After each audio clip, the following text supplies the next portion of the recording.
The Sunor star, constant and life-giving, blazes quietly in the sky, but beneath that steady golden glow, something far more volatile is always brewing. The surface of the sun is not solid. It's a roiling ocean of plasma, hotter than fire, in constant motion. And above it, shimmering like a ghostly halo, is the solar corona crown of superheated gas that extends millions of kilometers into space. It is hotter than the sun's surface by over 100 times, a mystery that has baffled scientists for centuries. And within this crown, the sun keeps its most explosive secrets.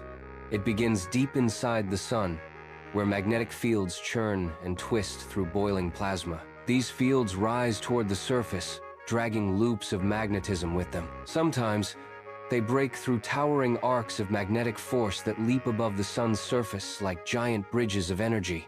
These are magnetic loops, and they carry with them trapped plasma, glowing brilliantly in ultraviolet light. But the sun is never at rest. These magnetic lines twist, they tangle, they knot, and when the tension becomes too great, they snap. This is a solar flare. In an instant, the energy of billions of nuclear bombs is released.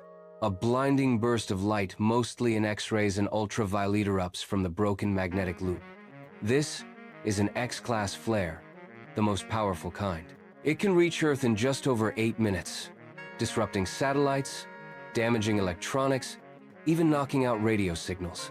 But sometimes, it doesn't stop there. As the magnetic fields collapse and reconfigure, they can hurl vast quantities of solar material outward. A coronal mass ejection, a CME, bursts from the sun like a solar tsunami, flinging billions of tons of plasma into space at over 1 million miles per hour. The corona, once ghostly and still, becomes a launching pad for stellar violence.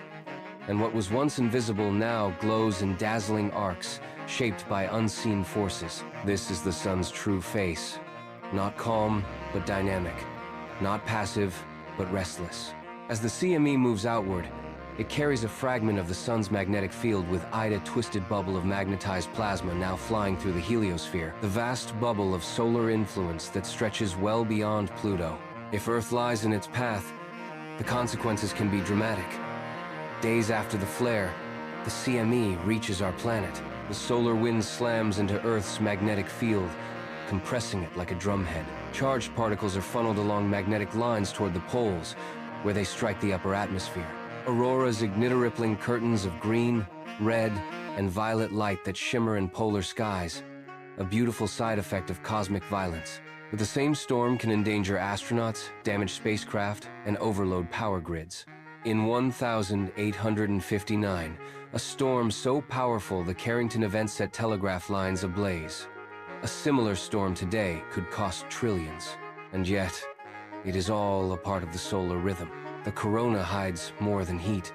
It is a lens into the sun's deep magnetic soul, a place where loops of energy give birth to storms, and where plasma dances to the music of magnetism. Every 11 years, solar activity peaks, bringing more flares, more CMEs, more chances for disruption and discovery. In recent years, missions like NASA's Parker Solar Probe have dived into the corona itself, flying closer to the sun than any spacecraft before. It races through the corona at blistering speeds, measuring the solar wind and unlocking secrets that have burned unanswered for generations. Why is the corona so hot? How do magnetic fields shape space itself? And what triggers the most violent solar eruptions? We are beginning to understand. Slowly, carefully, one orbit at a time. And the sun keeps spinning, keeps flaring, keeps breathing its solar breath into the solar system. The corona still shimmers, the loops still rise and twist, and the next great flare may already be forming.